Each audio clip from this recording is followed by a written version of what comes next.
दोस्तों स्वागत है आप सभी का हमारे YouTube चैनल स्टूडेंट आईक्यू में। इस वीडियो में आज हम लोग जीएस और हिंदी दोनों सब्जेक्ट्स के क्वेश्चंस को सॉल्व करेंगे जो आपके सिलेबस और एग्ज़ाम के अकॉर्डिंग है। इस वीडियो में आपके एग्ज़ाम के लिए काफ़ी इम्पोर्टेंट क्वेश्चन है। हम लोग सभी क्वेश्चंस को बहुत अच्छी तरह समझते हुए सॉल्व करेंगे। ठीक है दोस्तों, चलिए शुरू करते हैं। पहला क्वेश्चन है, माई पैसेज फ्रॉम इंडिया द्वारा लिखी गई एक किताब है। इसका आंसर है ऑप्शन डी, इस्माइल मर्चेंट। दोस्तों, माई पैसेज फ्रॉम इंडिया नामक पुस्तक के लेखक इस्माइल मर्चेंट हैं। ठीक है। मुल्कराज आनंद, ये भारतीय अंग्रेज़ी साहित्यकार हैं। इनकी प्रमुख रचनाएं coolie the village, across the black waters है। और एडवर्ड मॉर्गन फास्टर एक ब्रिटिश अंग्रेज़ी साहित्यकार थे। इन्होंने भारत के संदर्भ में अ पैसेज टू इंडिया नामक पुस्तक लिखी थी। ठीक है। अगला प्रश्न है, विश्व पर्यावरण दिवस किस दिन मनाया जाता है? इसमें करेक्ट आंसर ऑप्शन सी है, 5 जून। दोस्तों, विश्व पर्यावरण दिवस 5 जून को पूरे वर्ल्ड में मनाया जाता है। सन 1972 में 5 जून से 16 जून तक चले संयुक्त राष्ट्र महासभा द्वारा आयोजित विश्व पर्यावरण सम्मेलन में चर्चा के बाद विश्व पर्यावरण दिवस पहली बार 5 जून 1974 को मनाया गया था। ठीक है। इसकी शुरुआत हुई थी 1974 में। अगला प्रश्न है, जेट इंजन का आविष्कार किसने किया था? इसका करेक्ट आंसर है option B, sir Frank Whittle. दोस्तों, जेट इंजन का आविष्कार सर फ्रैंक विटल ने 1907 में किया था। ये इंजन संवेग संरक्षण के सिद्धांत पर काम करने वाला एक प्रकार का इंजन था। और जेम्स वाट ने भाप इंजन का आविष्कार किया था। रोजर बेकन, इन्होंने सूक्ष्मदर्शी बनाने का योगदान दिया था। लुइस एडिसन वाटरमैन ने फाउंटेन पेन बनाया था। इसका आविष्कार किया, फाउंटेन पेन का आविष्कार लुइस एडिसन वाटरमैन ने किया। अगला प्रश्न है, निम्नलिखित में से कौन सी सामाजिक मीडिया नेटवर्क एक सार्वजनिक रूप से सूचीबद्ध कंपनी नहीं है? इसमें करेक्ट आंसर है ऑप्शन डी, क्योरा एक सूचीबद्ध कंपनी नहीं है।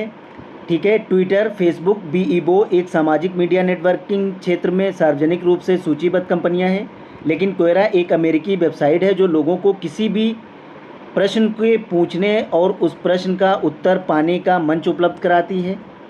अगला प्रश्न है, किस भारतीय राज्य में सर्वाधिक क्षेत्र में वन स्थित हैं? इसमें करेक्ट आंसर ऑप्शन डी है, मध्य प्रदेश। क्षेत्रफल की दृष्टि से भारत का सर्वाधिक वन क्षेत्र वाला राज्य मध्य प्रदेश है। कुल वन एवं वृक्षावरण क्षेत्र के मामले में भारत 10वें स्थान पर है। वन क्षेत्रफल की दृष्टि से अन्य राज्य अवरोही क्रम में हैं। सबसे पहला है मध्य प्रदेश, फिर है आपका अरुणाचल प्रदेश, छत्तीसगढ़, उड़ीसा और महाराष्ट्र। ठीक है दोस्तों। अगला प्रश्न है, फिनलैंड की शासकीय मुद्रा है? क्या है इसमें से फिनलैंड की शासकीय मुद्रा? Euro. Option D correct answer है, फिनलैंड की शासकीय मुद्रा यूरो है। ठीक है। और डॉलर संयुक्त राज्य America, Canada, Australia, New Zealand, Hong Kong, Singapore, Taiwan. ठीक है। रियाल कहाँ की मुद्रा है? कतर की मुद्रा है, यमन की मुद्रा है, सऊदी अरब की मुद्रा है। ठीक है। Oman, Iran. ठीक है। और आपका पोंड या पाउंड, ये है सीरिया। कहाँ की है? सीरिया या सूडान, मिस्र। ठीक है। ब्रिटेन, आयरलैंड, ये सब पौंड वहाँ चलते हैं। अगला प्रश्न है, कौन सी रेखा भारत और पाकिस्तान के बीच की सीमा रेखा तय करती है? दोस्तों, इसमें करेक्ट आंसर ऑप्शन बी है, रेड क्लिफ रेखा। भारत और पाकिस्तान के बीच रेड क्लिफ रेखा सीमा तय करती है। ये 17 अगस्त 1947 को भारत विभाजन के बाद भारत और पाकिस्तान के बीच सीमा निर्धारण हेतु खींची गई थी। ठीक है। रेड क्लिफ रेखा भारत और पाकिस्तान की सीमा तय करती है। मैक-मोहन रेखा, ये भारत, इंडिया और चीन के मध्य है, चाइना। ठीक है। आपकी डूरंड रेखा है पाकिस्तान और अफ़गानिस्तान, अफ़गानिस्तान। मेडिसिन रेखा ये जर्मनी और फ्रांस के बीच है, ठीक है। इसका नाम मैगिनॉट रेखा है, इसको मेडिसिन रेखा भी कहते हैं। जर्मनी और फ्रांस के बीच है। अगला प्रश्न है, प्योंगयांग किस देश की राजधानी है? इसका करेक्ट आंसर है ऑप्शन डी, उत्तर कोरिया। वेरी इंपॉर्टेंट है। प्योंगयांग उत्तर कोरिया की राजधानी है। मालदीव की राजधानी क्या है? माले, ठीक है। मलेशिया की राजधानी है कुआलालंपुर। मंगोलिया की राजधानी है उलान बटोर, ठीक है। और दक्षिण कोरिया की राजधानी क्या है? सियोल। अगला प्रश्न है, निम्नलिखित में से कौन सा संयुक्त राज्य अमेरिका का एक राज्य नहीं है? इसमें करेक्ट आंसर है ऑप्शन डी, अटलांटा संयुक्त राज्य अमेरिका का राज्य नहीं है। ये अटलांटा संयुक्त राज्य अमेरिका के एक राज्य जॉर्जिया उसकी राजधानी है, ठीक है।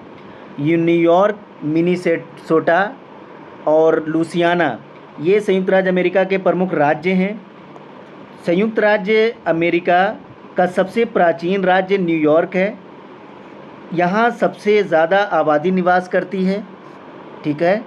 अगला प्रश्न है, लक्षद्वीप के लोग मलयालम के अलावा दूसरी कौन सी भाषा बोलते हैं? इसमें करेक्ट आंसर है ऑप्शन बी, महल। लक्षद्वीप भारत का एक केंद्र शासित प्रदेश है। इसकी राजधानी कवरत्ती है। ये अरब सागर में स्थित है। यहाँ के लोग मलयालम भाषा के अलावा महल भाषा बोलते हैं। इन दोनों भाषाओं के अलावा यहाँ के लोग हिंदी भी बोलते हैं, बंगाली, उड़िया, तमिल और उर्दू भाषा का भी प्रयोग करते हैं। महल भाषा का प्रयोग अधिकतर मालदीव द्वीप समूह के लोग करते हैं, ठीक है।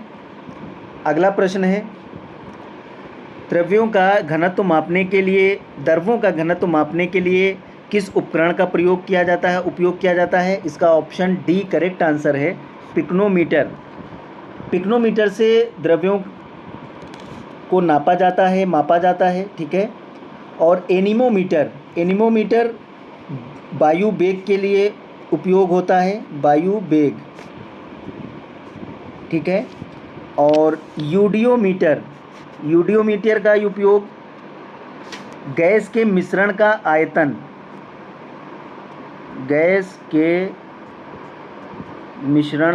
आयतन मापने के लिए किया जाता है, ठीक है। बेवामीटर का प्रयोग मृदा के आंतरिक गुणों का मापन होता है। इसमें मृदा के आंतरिक गुणों का मापन होता है, ठीक है। तो द्रव्यों का मापन पिक्नोमीटर से होता है। अगला प्रश्न है, केंद्रीय विश्वविद्यालय बाबा साहब भीमराव अंबेडकर विश्वविद्यालय विद्या विहार किस शहर में स्थित है? इसमें करेक्ट आंसर ऑप्शन डी है, लखनऊ। बाबा साहब भीमराव अंबेडकर विश्वविद्यालय 1996 में डॉक्टर UN राव द्वारा लखनऊ के विद्या विहार में स्थापित एक केंद्रीय विश्वविद्यालय है। ये विश्वविद्यालय कई क्षेत्रों में उच्च स्तरीय शिक्षा को बढ़ावा देने के उद्देश्य से स्थापित किया गया था। तो बाबा साहब भीमराव अंबेडकर विश्वविद्यालय जो केंद्रीय विश्वविद्यालय है, कहाँ है? लखनऊ में है। अगला प्रश्न है, उत्तर प्रदेश पुलिस का मुख्यालय कहाँ स्थित है? इसमें करेक्ट आंसर ऑप्शन बी है, प्रयागराज। प्रश्नकाल के समय उत्तर प्रदेश पुलिस मुख्यालय प्रयागराज में स्थित था, लेकिन वर्तमान में इसका मुख्यालय लखनऊ में है, जो 7 जून 2019 को लखनऊ स्थानांतरित हुआ, ठीक है। 2019 से उत्तर प्रदेश पुलिस का मुख्यालय लखनऊ में है, ठीक है। इस मुख्यालय की बिल्डिंग को सिग्नेचर बिल्डिंग के नाम से जाना जाता है। ऑप्शन में लखनऊ नहीं है, ठीक है, तो इसलिए प्रयागराज भी सही है। अगला प्रश्न है, उत्तराखंड किस वर्ष अस्तित्व में आया? इसमें करेक्ट आंसर है ऑप्शन ए, सन 2000। 9 नवंबर 2000 को उत्तर प्रदेश के उत्तर में स्थित हिमालयी ज़िलों को काटकर बनाया गया भारत का 27वां राज्य, ठीक है, ये 27वां राज्य था। इसकी राजधानी देहरादून है। 4 धामों में प्रमुख बद्रीनाथ, केदारनाथ, गंगोत्री और यमुनोत्री यहाँ के 4 प्रमुख तीर्थ स्थल हैं।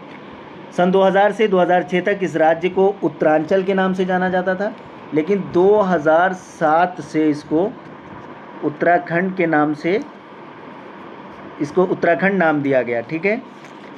अगला प्रश्न है, बरसाना होली के साथ खेली जाती है, किसके साथ खेली जाती है? इसमें करेक्ट आंसर है ऑप्शन डी डंडे। बरसाना की लठमार होली डंडे से खेली जाती है। यहाँ की लठमार होली पूरे विश्व में प्रसिद्ध है। ये फाल्गुन मास की शुक्ल पक्ष की नवमी को बरसाना मथुरा में हर्षोल्लास के साथ मनाई जाती है। ठीक है, ये याद कर लेंगे, करेक्ट आंसर है। अगला प्रश्न है, उत्तर प्रदेश में आयोजित कंपिल मेला किस समुदाय से जुड़ा है? इसमें करेक्ट आंसर है ऑप्शन ए जैन। कंपिल मेला उत्तर प्रदेश में आयोजित जैन समुदाय से संबंधित मेला है, जो उत्तर प्रदेश के फर्रुखाबाद ज़िले के कंपिल नामक स्थान पर हर साल आयोजित किया जाता है। कंपिल हिंदू तथा जैन धर्म से संबंधित प्रसिद्ध तीर्थ स्थान भी है। कंपिल में 1400 वर्ष से भी प्राचीन निर्मित एक दिगंबर जैन मंदिर है, जहां भगवान विमलनाथ की प्रतिमा है। ठीक है, अगला प्रश्न है, भारत में कथक नृत्य की एक शास्त्रज्ञ हैं, कौन है? इसमें करेक्ट आंसर है ऑप्शन सी पंडित बिरजू महाराज। पंडित बिरजू महाराज भारत में कथक नृत्य के एक शास्त्रज्ञ हैं। ठीक है, सोनल मान सिंह, ये कौन है? सोनल मान सिंह भारतनाट्यम ओडिसी हैं। मल्लिका साराभाई, ये क्या है? कुचिपुड़ी भरतनाट्यम से संबंधित नृत्य शैली से संबंधित हैं। और पंडित बिरजू महाराज ये कथक नृत्य से हैं। उदय शंकर ये हैं आधुनिक भारतीय नृत्य के जन्मदाता। अगला प्रश्न है, निम्नलिखित में से कौन सा यूपी पुलिस विभाग की चयन प्रक्रिया के चरणों में से एक नहीं है? इसमें करेक्ट आंसर ऑप्शन डी है भाषा परीक्षण, शारीरिक दक्षता परीक्षा, शैक्षिक योग्यता परीक्षण, आयु पात्रता जांच, और जबकि अलग से भाषा परीक्षण चयन प्रक्रिया का हिस्सा नहीं है, बल्कि एक लिखित परीक्षा के पाठ्यक्रम में ही समाहित है। ठीक है, बाकी शारीरिक परीक्षण, शैक्षिक योग्यता और आयु पात्रता ये यूपी पुलिस विभाग की चयन प्रक्रिया के चरणों में से एक है। भाषा परीक्षण इसमें से नहीं है। अगला प्रश्न है, एक पौराणिक कथा के अनुसार किस देवता ने दशावमेघ घाट पर किए जाने वाले दशावमेघ यज्ञ के दौरान 10 घोड़ों की बलि दी थी? इसमें करेक्ट आंसर है ऑप्शन बी भगवान ब्रह्मा। दशावमेघ घाट वाराणसी में है। ठीक है, ये गंगा के तट पर बसे 84 घाटों में से एक है। दशाश्वमेघ का शाब्दिक अर्थ होता है 10 घोड़ों का बलिदान। ठीक है, पौराणिक कथाओं के अनुसार भगवान ब्रह्मा ने इस घाट पर दशाश्वमेघ यज्ञ किया था, जिसमें 10 घोड़ों की बलि दी थी। ऐसी मान्यता है कि इस घाट में डुबकी लगाने से 10 अश्वमेघ यज्ञ के बराबर पुण्य प्राप्त होता है। अगला प्रश्न है, भारत में बहादुरी का सर्वोच्च पुरस्कार निम्नलिखित में से कौन सा है? इसमें करेक्ट आंसर है ऑप्शन बी परमवीर चक्र। भारत में बहादुरी के लिए दिए जाने वाला सर्वोच्च पुरस्कार दोस्तों परमवीर चक्र है। इसकी शुरुआत 1947 में हुई थी।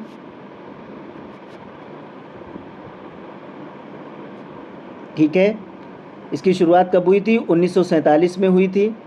ये सम्मान उन बहादुर सैनिकों को दिया जाता है जो दुश्मन के सामने अपने अदम्य साहस और वीरता का परिचय देते हैं। अब तक कुल 21 सैनिकों को परमवीर चक्र से नवाजा जा चुका है। ठीक है, अगला प्रश्न है, शिवाजी के छोटे बेटे का नाम बताइए जो तीसरे छत्रपति थे। इसमें करेक्ट आंसर है ऑप्शन ए राजा राम। शिवाजी महाराज का जन्म 19 फरवरी 1630 के शिवनेरी दुर्ग में हुआ था। ठीक है, इनके पिता का नाम शाहजी भोंसले, माता का नाम जीजाबाई भोंसले था। शिवाजी महाराज के 2 बेटे, 6 बेटियां थीं।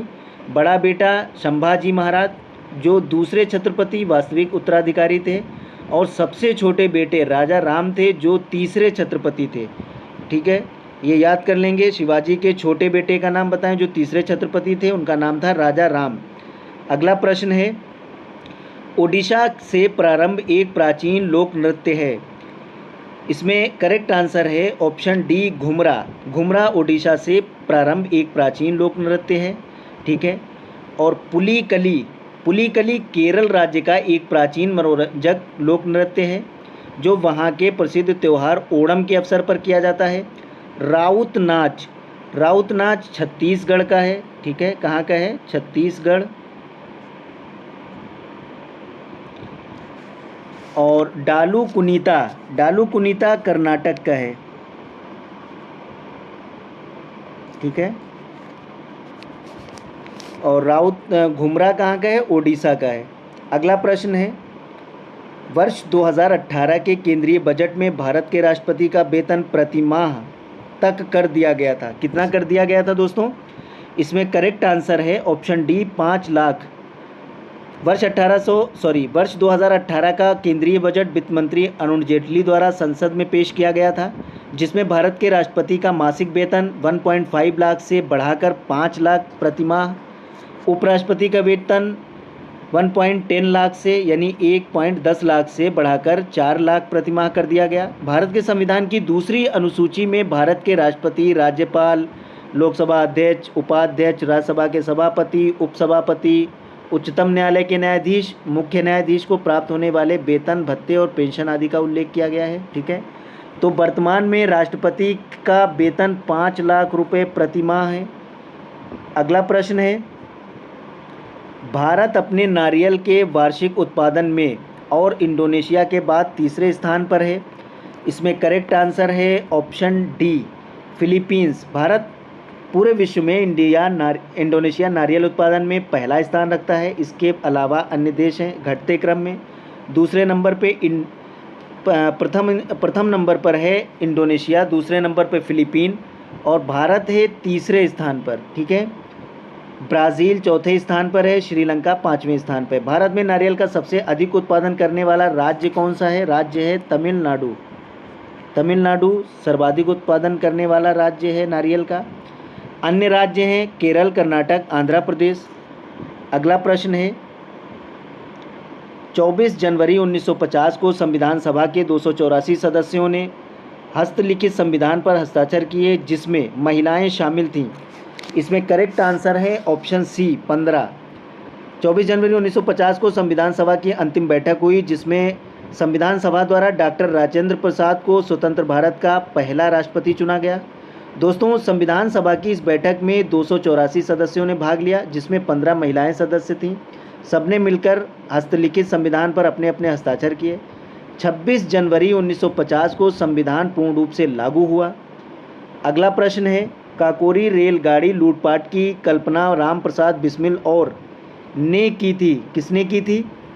इसमें करेक्ट आंसर ऑप्शन सी है, अशफाक उल्लाह खान। काकोरी रेलगाड़ी लूटपाट ऐतिहासिक घटना 9 अगस्त 1925 को हुई थी। 9 अगस्त 1925, ये डेट याद कर लेंगे दोस्तों। काकोरी घटना हुई थी लखनऊ ज़िले के काकोरी रेलवे स्टेशन पर सहारनपुर लखनऊ पैसेंजर ट्रेन में। इस लूटपाट की योजना राम प्रसाद बिस्मिल, अशफाक उल्लाह खान ने बनाई थी। इसके चलते राजेंद्र लाहिड़ी, पंडित राम प्रसाद बिस्मिल, अशफाक उल्लाह खान, रोशन सिंह को फांसी की सज़ा सुनाई गई थी और 16 क्रांतिकारियों को 4 वर्ष की सज़ा इसमें सुनाई गई थी, ठीक है। अगला प्रश्न है, बगरू में हाथ की छपाई के प्रसिद्ध केंद्रों में से एक है। इसमें आपका करेक्ट आंसर है ऑप्शन बी, राजस्थान। बगरू राजस्थान में हाथ की छपाई के प्रसिद्ध केंद्रों में से एक है। ये बंगरू राजस्थान राज्य में हाथ की छपाई तथा हथकरघा के प्रसिद्ध केंद्रों में से एक है। बगरू प्राकृतिक रंजक और हैंड ब्लॉक प्रिंटिंग के लिए जाना जाता है। ये राजस्थान के जयपुर ज़िले के सांगनेर में स्थित नगर पालिका है। अगला प्रश्न है, भारतीय रिजर्व बैंक द्वारा निर्धारित नवंबर 2018 में नगद आरक्षित अनुपात प्रतिशत है। इसमें करेक्ट आंसर है ऑप्शन सी, 4। CRR नगद आरक्षित अनुपात वह अनुपात है जिसे वाणिज्यिक बैंकों को अपनी कुल जमा का अनिवार्य रूप भारतीय रिजर्व बैंक के पास जमा करना होता है। CRR की दर बढ़ने पर वाणिज्यिक बैंकों के पास साख सृजन के लिए कम पूंजी शेष रहती है, ठीक है। अगला प्रश्न है, हवा महल 1799 में महाराजा द्वारा बनाया गया। किसके द्वारा बनाया गया? इसमें ऑप्शन सी करेक्ट है, सवाई प्रताप सिंह। हवा महल राजस्थान राज्य की राजधानी जयपुर शहर में स्थित है। इसकी स्थापना 1799 में महाराजा सवाई प्रताप सिंह ने की थी। ये लाल और बलुआ पत्थरों से बनाया गया है, जो राजपूताना कलाकृति का अद्भुत नमूना है। इसकी डिज़ाइन को उस्ताद लालचंद द्वारा बनाया गया था। अगला प्रश्न है, संयुक्त राष्ट्र महासचिव एंटोनियो गुटेरस किस देश के प्रधानमंत्री थे? इसमें करेक्ट आंसर है ऑप्शन बी, पुर्तगाल। संयुक्त राष्ट्र संघ की स्थापना 24 अक्टूबर 1945 को हुई। ठीक है। इसका मुख्यालय कहाँ है? मुख्यालय है न्यूयॉर्क शहर में, न्यूयॉर्क में। ठीक है। वर्तमान में संयुक्त राष्ट्र संघ के नवे महासचिव एंटोनियो गुटेरस हैं, जो पुर्तगाल के प्रधानमंत्री और संयुक्त राष्ट्र के शरणार्थी संगठन के सदस्य रह चुके हैं। आगे बढ़ते हैं। अगला प्रश्न है, उद्घाटन के बाद लखनऊ के इकाना क्रिकेट स्टेडियम में खेला गया पहला अंतर्राष्ट्रीय क्रिकेट मैच भारत और के बीच खेला गया T20 मैच था। भारत और किस देश के बीच खेला गया? इसमें करेक्ट आंसर है option A, West Indies. Ekana अंतर्राष्ट्रीय क्रिकेट स्टेडियम लखनऊ में एक इंटरनेशनल क्रिकेट स्टेडियम है। इसकी क्षमता 50,000 दर्शकों की है। इसका उद्घाटन वर्ष 2017 में हुआ। इसके बाद यहाँ खेला गया पहला अंतर्राष्ट्रीय क्रिकेट मैच भारत और वेस्ट इंडीज़ के बीच एक T20 मैच था। नवंबर 2018 में इस स्टेडियम का नाम बदलकर पूर्व प्रधानमंत्री माननीय अटल बिहारी वाजपेयी के नाम पर रख दिया गया। ये स्टेडियम अब भारत रत्न माननीय अटल बिहारी वाजपेयी अंतर्राष्ट्रीय स्टेडियम के नाम से जाना जाता है। ठीक है। अगला प्रश्न है, निम्नलिखित में से किस तत्व की परमाणु त्रिज्या सबसे छोटी होती है? इसमें करेक्ट आंसर है ऑप्शन बी, क्लोरीन। तत्वों की परमाणु त्रिज्या एक रासायनिक तत्व के परमाणु के नाभिक के केंद्र से इलेक्ट्रॉन के बाहरी आवरण तक की दूरी है। प्रश्न के अनुसार सबसे छोटी परमाणु त्रिज्या क्लोरीन की होती है। क्लोरीन के बाद ब्रोमीन, फिर सोडियम, फिर कैल्शियम। ठीक है। सबसे छोटी त्रिज्या क्लोरीन की होती है, ये याद रखेंगे। अगला प्रश्न है, CH3 COOCH2 CH3 का सूत्र है। इसका करेक्ट आंसर है ऑप्शन सी, एथिल एथेनॉट।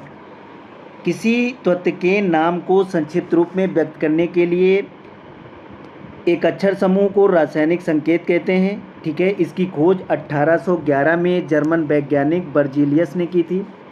ठीक है। तो CH3 COOCH2 CH3 का सूत्र क्या है? एथिल एथेनॉट का ये सूत्र है। ठीक है। आगे बढ़ते हैं। अगला प्रश्न है, मानव शरीर का कौन सा अंग इंसुलिन पैदा करता है? इसमें करेक्ट आंसर ऑप्शन बी है, अग्नाशय। मानव शरीर में इंसुलिन अग्नाशय में स्थित लैंगरहैंस दीपिकाओं की बीटा कोशिकाओं द्वारा उत्पन्न होता है।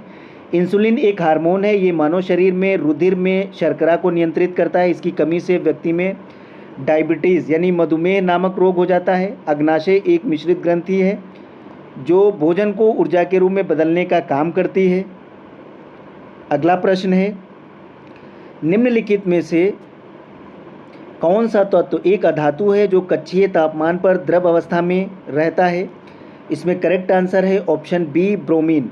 ब्रोमीन एक अधात्विक तत्व है जो कक्षीय तापमान पर द्रव्य अवस्था में रहता है, जबकि मरकरी यानी पारा का रासायनिक चिन्ह है Hg। ठीक है। परमाणु क्रमांक 80 है इसका। एक धात्विक तत्व है ये जो कक्षीय तापमान पर द्रव अवस्था में रहता है। और सोडियम धातु हवा के संपर्क में आते ही ज्वलनशील हो जाती है। इसे केरोसिन में डुबोकर रखा जाता है। हीलियम, ये हीलियम है। हीलियम एक अक्रिय तथा जहरीली गैस है। ठीक है दोस्तों, अब हम लोग यहाँ से हिंदी के प्रश्नों को सॉल्व करेंगे। हिंदी का पहला प्रश्न है, निम्नलिखित प्रश्न में 4 विकल्पों में से सही सकर्मक क्रिया का उदाहरण पहचानिए। इसमें करेक्ट आंसर है ऑप्शन डी, सीता बीड़ा बजा रही है। ठीक है। सकर्मक क्रिया का उदाहरण है सीता बीड़ा बजा रही है। जिन क्रियाओं के प्रयोग में कर्म की अपेक्षा रहती है उन्हें सकर्मक क्रिया कहते हैं। ठीक है। शेष इन अकर्मक क्रियाओं के उदाहरण हैं ये तीनों। नौकर पानी भरता है, वह पुस्तक पढ़ रहा है। ठीक है, ये इसके उदाहरण हैं। अगला प्रश्न है, निम्नलिखित प्रश्न में 4 विकल्प दिए गए हैं, जिनमें से उस विकल्प का चयन करें जो शब्द वाक्य का सबसे अच्छा एक शब्द विकल्प है। रात में घूमने वाला, इसमें करेक्ट आंसर है ऑप्शन सी निशाचर। रात में घूमने वाले के लिए सर्वाधिक उपयुक्त शब्द होगा निशाचर। शेष शब्दों के लिए उपयुक्त वाक्यांश हैं, जैसे तप करने वाला, तपस्वी, तप करने वाला। ठीक है, अचर, जो वस्तु चलने वाली ना हो उसको क्या कहेंगे, अचर। और ये है भ्रमणीय, इसको होगा भ्रमण करने योग्य जो होगा। ठीक है, निशाचर जो है रात में घूमने वाले के लिए उपयुक्त शब्द है। अगला प्रश्न है, निम्नलिखित प्रश्न में 4 विकल्प दिए गए, जिनमें से एक शब्द दिए गए एक अनेकार्थी शब्द का अर्थ है, उस शब्द को चुने। मुद्रा, मुद्रा का अनेकार्थी शब्द क्या होगा, इसमें करेक्ट आंसर है ऑप्शन ए रूप है।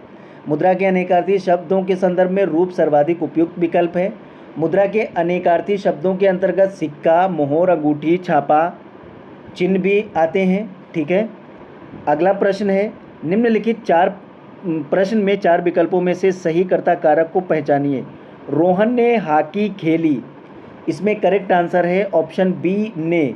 वाक्य रोहन ने हॉकी खेली में कर्ता कारक का विभक्त चिन्ह से ने जुड़ा हुआ है, क्या है, ने जुड़ा हुआ है। ठीक है, हॉकी संज्ञा है, खेली क्रिया के अंतर्गत आता है। अगला प्रश्न है, नीचे दिए गए प्रश्न का सही विकल्प पहचानिए। कर्ता का क्या अर्थ होता है, इसमें आपका करेक्ट आंसर होगा ऑप्शन बी जो कार्य करे। ठीक है, कर्ता का अर्थ जो कार्य करे होता है। हिंदी में कारक के 8 भेद होते हैं, कर्ता, कर्म, करण, संप्रदान, अपादान, संबंध, अधिकरण, संबोधन। ठीक है, अगला प्रश्न है, निम्नलिखित प्रश्न में 4 विकल्पों में से दिए गए वाक्य का सही काल वाला विकल्प पहचानिए। इसमें विकल्प दिया है आज वर्षा होगी, तो इसका करेक्ट आंसर होगा ऑप्शन सी सामान्य भविष्यकाल। ठीक है, जिस वाक्य में क्रिया का आने वाले समय में होना सूचित हो उसे क्या कहेंगे, सामान्य भविष्यकाल। इसमें सूचना मिल रही है। ठीक है, सामान्य भविष्यकाल के अंतर्गत रखा जाता है, जैसे आज वर्षा होगी, कल मैं हरिद्वार जाऊंगा। सामान्य वर्तमान काल क्रिया के रूप में, ये सामान्य वर्तमान काल, इसमें क्या होता है, इसमें क्रिया के जिस रूप में पूर्णता और अपूर्ण का बोध होता है उसे सामान्य वर्तमान काल कहते हैं। जैसे हवा चलती है, बच्चा रोता है। संभाव्य वर्तमान काल क्या होता है, ये संभाव्य वर्तमान काल, इसमें होता है क्रिया के जिस रूप से संभावित कार्य होना सूचित हो, जिसके होने की संभावना हो, उसे क्या कहेंगे, संभाव्य वर्तमान काल कहेंगे। वह आया हो, उसने खाया हो। ठीक है, अगला प्रश्न है, निम्नलिखित प्रश्न में 4 विकल्प दिए गए हैं, जिनमें से उस विकल्प का चयन करें जो दिए गए शब्द का सही पुल्लिंग शब्द है। साम्राज्ञी, इसका पुल्लिंग शब्द क्या होगा, इसमें करेक्ट आंसर है ऑप्शन सी सम्राट। ठीक है, साम्राज्ञी का सही पुल्लिंग शब्द है सम्राट। राजा का रानी, महाराजा का महारानी, बादशाह का बेगम और सम्राट का साम्राज्ञी होगा। अगला प्रश्न है, नीचे दिए गए शब्द का सही बहुवचन रूप वाला विकल्प पहचानिए। तो यहाँ ऑप्शन चिड़िया दिया है, इसका बहुवचन क्या होगा, बहुवचन होगा चिड़िया। ठीक है, चिड़िया बहुवचन है, इसमें ऑप्शन ए करेक्ट आंसर है। अगला प्रश्न है, निम्नलिखित प्रश्न में 4 विकल्पों में से उस सही विकल्प का चयन करो जो वर्ण स्वर की सहायता से बोले जाएं, उन्हें क्या कहा जाता है। इसमें करेक्ट आंसर ऑप्शन बी है व्यंजन। वर्ण स्वर की सहायता से बोले जाएं तो उन्हें व्यंजन कहते हैं। जैसे का प्लस आ तो क्या हो जाएगा, का हो जाएगा। जैसे का और प्लस आ तो ये क्या बन जाएगा, का बन जाएगा। ठीक है, अगला प्रश्न है, निम्नलिखित प्रश्न में 4 विकल्पों में से उस सही विकल्प का चयन करें जो बताता है कि व्यंजन को स्वर रहित देखने के लिए किस चिन्ह का उपयोग किया जाता है। इसमें करेक्ट आंसर है ऑप्शन सी हलंत। व्यंजन को स्वर रहित दिखने के लिए हलंत का प्रयोग किया जाता है। जैसे आपका चा और प्लस आ तो ये क्या हो जाएगा, बराबर चा। ठीक है, ये व्यंजन हो जाएगा। आगे बढ़ते हैं, अगला प्रश्न है, निम्नलिखित प्रश्न में दिए गए विकल्पों में से रेखांकित शब्द के आधार पर सर्वनाम के सही भेद पहचानिए। कोई आपसे मिलने आया, इसमें आपका करेक्ट आंसर हो जाएगा ऑप्शन ए, अनिश्चयवाचक सर्वनाम। इसमें रेखांकित अंश के आधार पर यहाँ अनिश्चयवाचक सर्वनाम है। जिस सर्वनाम से किसी पदार्थ या व्यक्ति का निश्चय बोध ना हो उसे क्या कहेंगे? अनिश्चयवाचक सर्वनाम कहते हैं। जैसे कुछ दे दीजिए, कोई आपसे मिलने आया है, कुछ तो कहो, ये क्या हो जाएंगे? अनिश्चयवाचक सर्वनाम हो जाएंगे। अगला प्रश्न है, अयोध्या सिंह उपाध्याय हरिऔध जी की प्रसिद्ध रचना कौन सी है? इसमें करेक्ट आंसर ऑप्शन बी है, प्रिय प्रवास। अयोध्या सिंह उपाध्याय हरिऔध की प्रसिद्ध रचना प्रिय प्रवास है। शेष रचनाओं के रचनाकार निम्नलिखित हैं। जैसे झरना, झरना है जयशंकर प्रसाद द्वारा रचा गया, उसके रचनाकार हैं जयशंकर प्रसाद। पुस्तक क्या है? झरना है। प्रेम प्रलाप, इसके रचनाकार कौन है? भारतेंदु हरिश्चंद्र। अंधा युग, इसके अंधा युग के रचनाकार हैं धर्मवीर भारती। ठीक है, आगे बढ़ते हैं। अगला प्रश्न है, निम्नलिखित प्रश्न में 4 विकल्प में से उस सही विकल्प का चयन करें जो बताता है कि फणीश्वर नाथ रेणु द्वारा रचित उपन्यास कौन सा है। इसमें करेक्ट आंसर है ऑप्शन बी, मैला आंचल। मैला आंचल फणीश्वर नाथ रेणु द्वारा रचित आंचलिक उपन्यास है। ठीक है, मधुशाला, मधुशाला हरिवंश राय बच्चन द्वारा लिखा गया उपन्यास है। मृगनयनी, मृगनयनी वृंदावन लाल वर्मा इसके रचनाकार हैं। मुद्रा राक्षस, इस पुस्तक के रचनाकार कौन है? विशाख दत्त। ठीक है, आगे बढ़ते हैं। अगला प्रश्न है,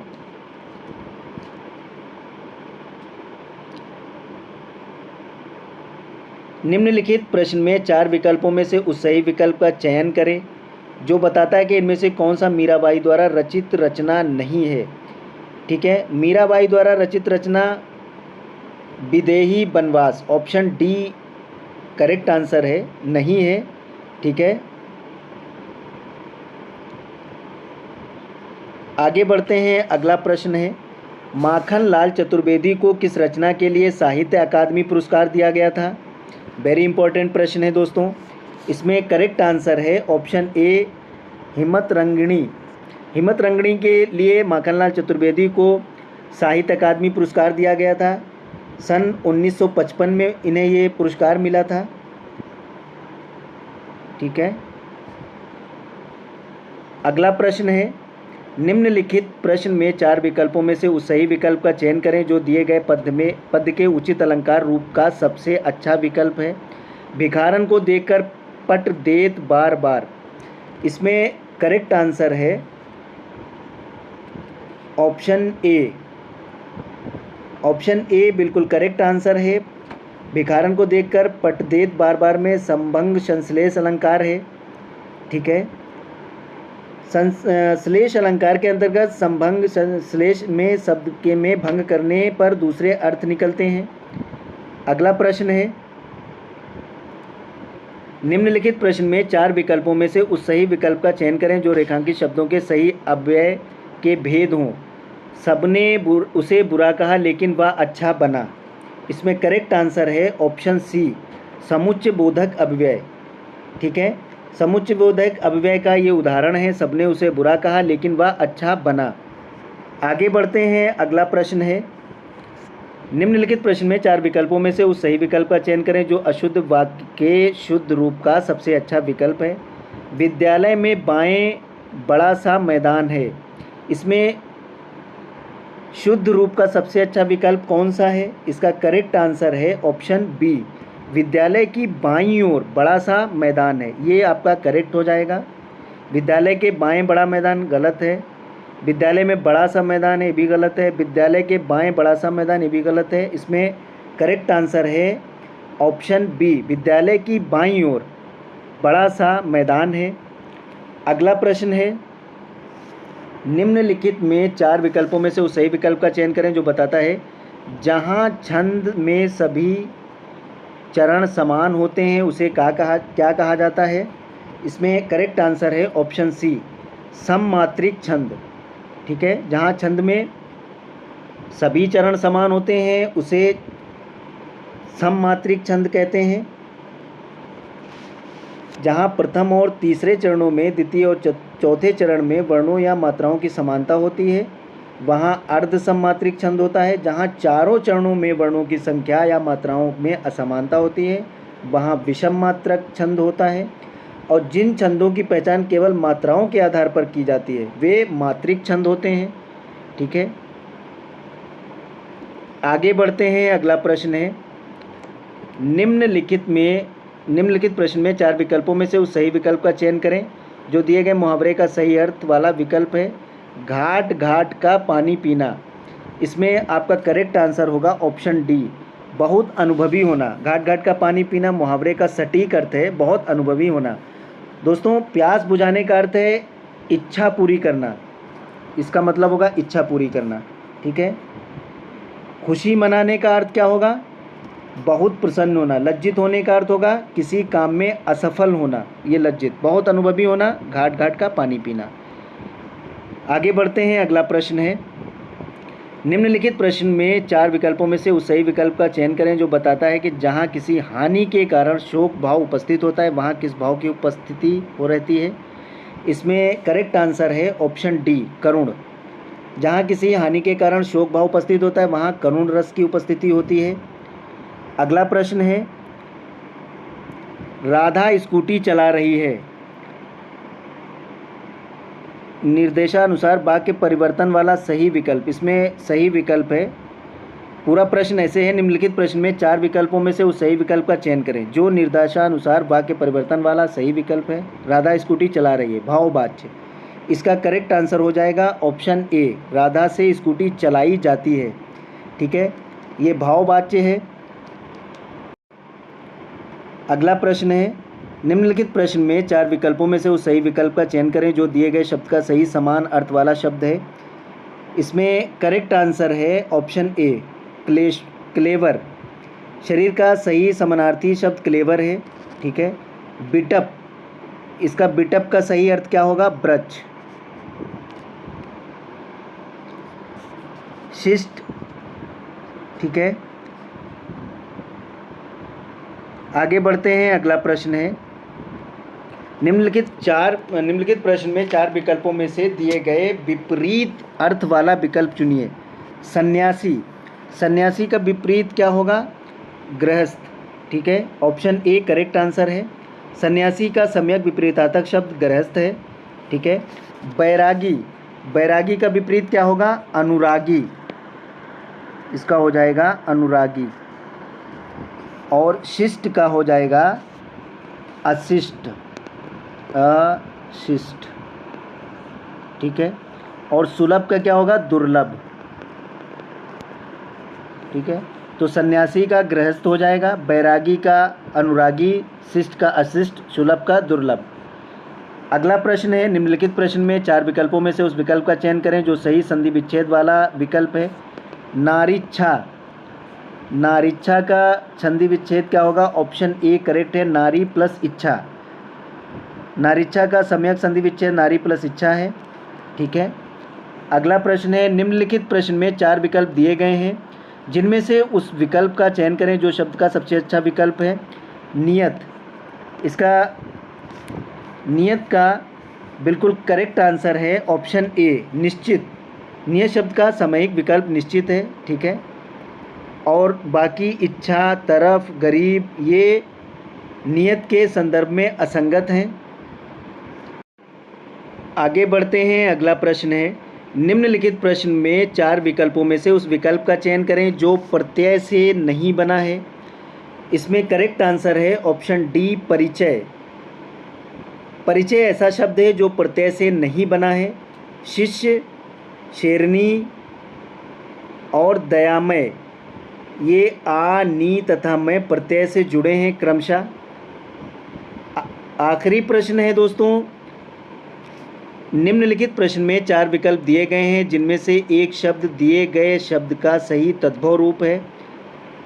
मक्षिका, ऑप्शन इसमें करेक्ट है डी, मक्खी। मच्छिका का तद्भव रूप क्या है? मक्खी है, ठीक है। मोर का तद्भव क्या होगा? मोर का तत्सम क्या होगा? मोर तद्भव है, इसका तत्सम होगा मयूर। भौंरा, भौंरे का तत्सम क्या होगा? भरमर। भौंरा तद्भव है, भरमर हो जाएगा। मेढक का मंडूक, मेढक तद्भव है, इसका मंडूक तत्सम हो जाएगा, ठीक है दोस्तों। तो मोर का मयूर है, भौंरे का भरमर, मेढक का मंडूक और ये मच्छिका का मक्खी, ठीक है दोस्तों। मिलते हैं नेक्स्ट वीडियो में। जो लोग हमारे चैनल पर नए, हमारे यूट्यूब चैनल को सब्सक्राइब कर लें, बेल आइकन ज़रूर प्रेस कर दें ताकि हमारी आने वाली नेक्स्ट वीडियो का नोटिफिकेशन आपको सबसे पहले मिल सके। दोस्तों वीडियो को लाइक और शेयर ज़रूर कर दें। Thank you.